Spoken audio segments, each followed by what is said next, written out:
Assalamualaikum warahmatullahi wabarakatuh. Halo sahabat-sahabat semuanya, jumpa lagi kita di Ekonomika Channel. Pada video kali ini kita akan melanjutkan pembahasan soal-soal OSN Ekonomi tahun 2022 tingkat kabupaten kota. Bagi teman-teman yang baru bergabung dengan channel ini, jangan lupa like, subscribe, dan share video ini. Mudah-mudahan video ini bermanfaat bagi kita semuanya. Namun juga perlu disampaikan jika nanti di dalam pembahasan ada miskonsep atau mungkin ada jawaban yang berbeda dengan teman-teman semua, silakan diketik di kolom komentar. Oke, kita lanjutkan soal pembahasan soal nomor 40. Jika Bapak Suyatno membayar biaya listrik rumahnya sebesar Rp250.000 dengan menggunakan uang bengkel Suyatno, maka kegiatan tersebut akan dicatat oleh bengkel Suyatno dengan A. Debit beban listrik Rp250.000, kredit kas Rp250.000. B. Debit biaya listrik Rp250.000, kredit utang Pak Suyatno Rp250.000. C. Debit utang Pak Suyatno Rp250.000, kredit kas Rp250.000. D. Debit prive Rp250.000 dan kredit kas Rp250.000. C. Tidak perlu dicatat karena itu bukan transaksi bengkel Suyatno.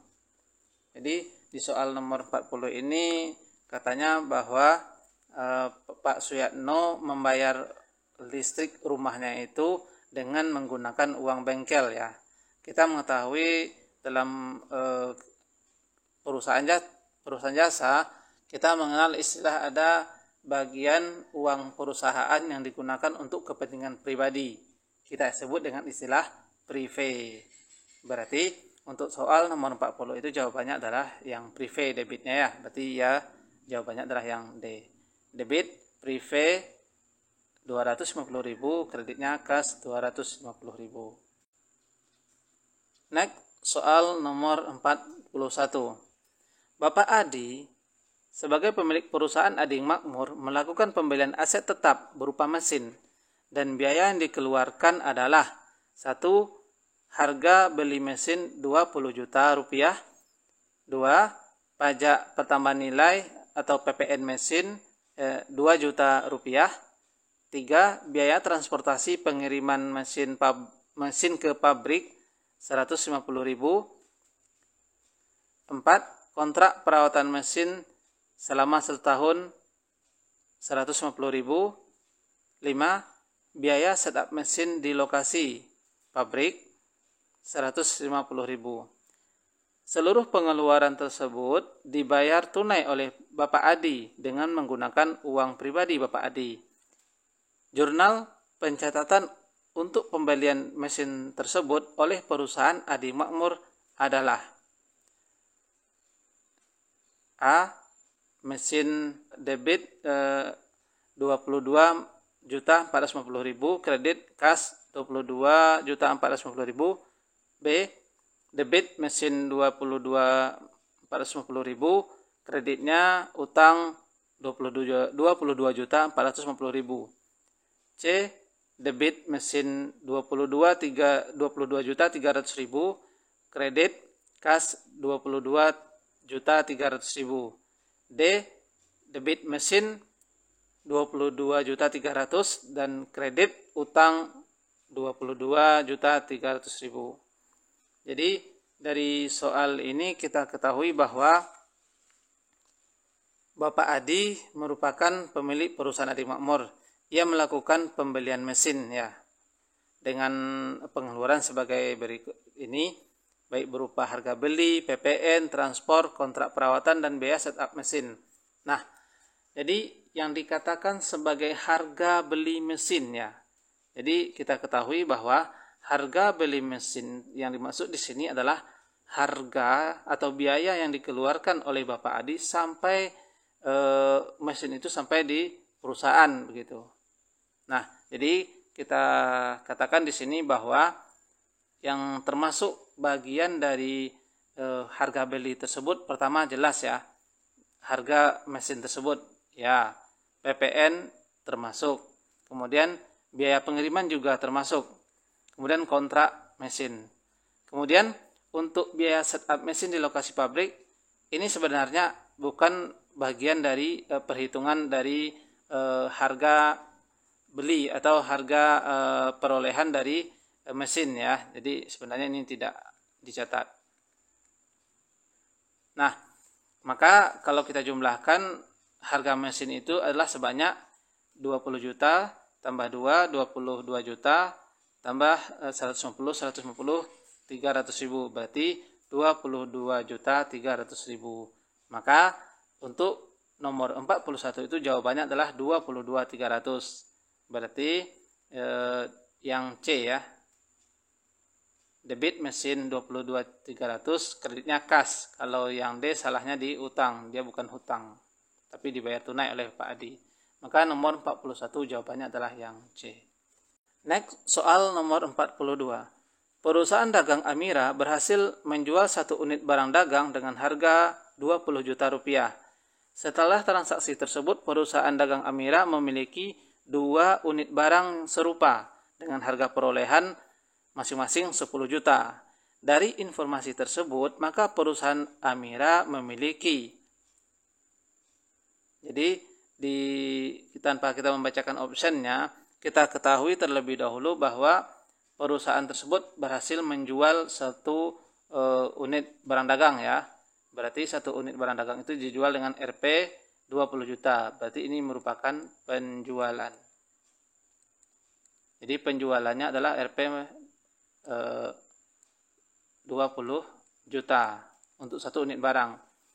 Kemudian di perusahaan katanya masih ada namanya persediaan barang dagang ya. Jadi persediaan barang dagang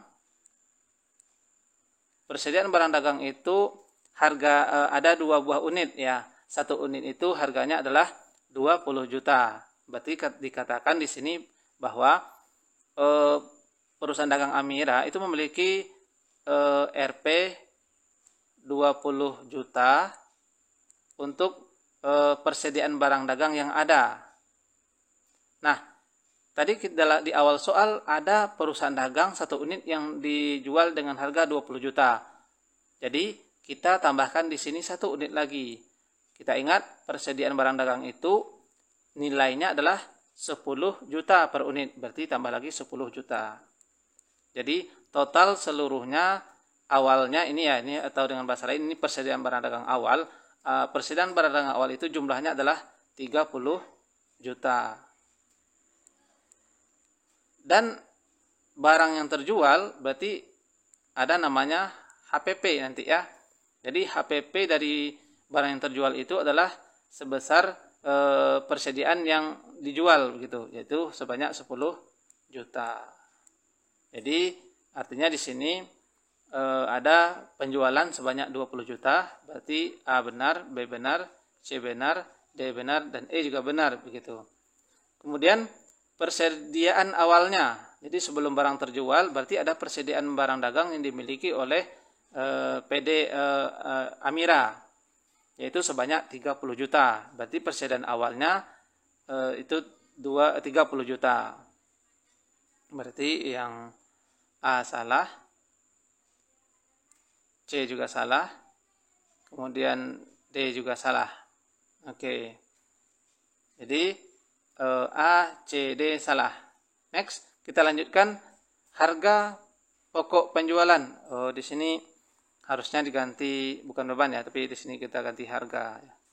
Harga pokok penjualan, harga pokok penjualan, harga pokok penjualan begitu ya. Nah, berarti harga pokok penjualan itu adalah besarnya harga perolehan 1 unit barang dagang terjual tadi, yaitu sebanyak 10 juta. Berarti HPP-nya 10 juta. Kalau yang A, yang B, ini 20 juta, berarti salahnya di sana ya. Maka jawabannya adalah yang E. Jadi, perusahaan dagang Amira itu memiliki penjualan 20 juta, kemudian persediaan awalnya sebanyak 30 juta, dan HPP-nya adalah, ini harga ya. Harga pokok penjualannya adalah 10 juta. Berarti untuk nomor 42 jawabannya yang E. Nomor 43. Perusahaan jasa laundry Andini memiliki buku besar akun perlengkapan sebagai berikut. Jadi seluruhnya di sini merupakan akun perlengkapan, mulai dari saldo awal, kemudian ada pembelian, dan ada ayat jurnal penyesuaian. Nah, kemudian saldo awalnya 0, kemudian dibeli perlengkapan debit 2 juta, maka saldonya 2 juta. Kemudian dibeli lagi di tanggal 20 Desember sebanyak 10 juta, saldonya menjadi 12 juta. Kemudian di akhir periode ada ayat jurnal penyesuaian yang mengkreditkan perlengkapan sebanyak 11 juta. Sehingga saldo di akhir periode perlengkapan tersisa sebanyak 1 juta. Nah, berdasarkan tabel ini, maka jurnal penyesuaian yang tepat dibuat oleh Andini. Jadi, yang diminta adalah apa bentuk jurnal penyesuaian yang tanggal 31 Desember ini yang menyatakan bahwa perlengkapan itu dikredit. Ya. Lihat yang A, merupakan pemakaian perlengkapan 11 juta, sehingga jurnalnya dibuat adalah beban perlengkapan di debit, di kreditnya adalah perlengkapan sebesar nilai tersebut, maksudnya sebesar nilai 11 juta. Jadi yang A benar, jawabannya benar ya. Yang A itu benar jawabannya. Pemakaian perlengkapan itu sebanyak 11 juta. Sehingga jurnalnya adalah beban perlengkapan di debit, perlengkapan di kredit ya. Berarti jawabannya adalah yang A. Yang B merupakan penjualan perlengkapan. Penjualan perlengkapan dalam jurnal penyesuaian tidak ada kita mengenal istilahnya penjualan perlengkapan ya, namanya adalah pemakaian perlengkapan ya, bukan penjualan. Lalu untuk selanjutnya jurnalnya beban perlengkapan di debit, perlengkapan pula di kredit. Berarti ini salah lagi jurnalnya ya. Oke. Yang C, merupakan pemakaian perlengkapan sebesar 11 juta. Ini benar sampai di sini kalimatnya. Sehingga jurnal yang dibuat adalah debit beban pokok penjualan. Jadi jurnalnya salah lagi di sini ya, bukan beban pokok penjualan tapi adalah beban perlengkapan ya. Bukan beban pokok penjualan. Kreditnya ini benar. D, yang C juga salah. D, merupakan penjualan perlengkapan. Ini salah lagi ya. Jadi ini juga salah jurnalnya. Kemudian yang E, merupakan kesalahan pencatatan perlengkapan sebesar 11 juta. Sehingga yang dibuat jurnalnya adalah beban perlengkapan kredit. Ini salah lagi. Ini kalau penyesuaian benar jurnalnya ini ya. Tapi di sini tidak ada jurnal penyesuaian kesalahan pencatatan. Oke. Maka nomor 43 jawabannya adalah yang A.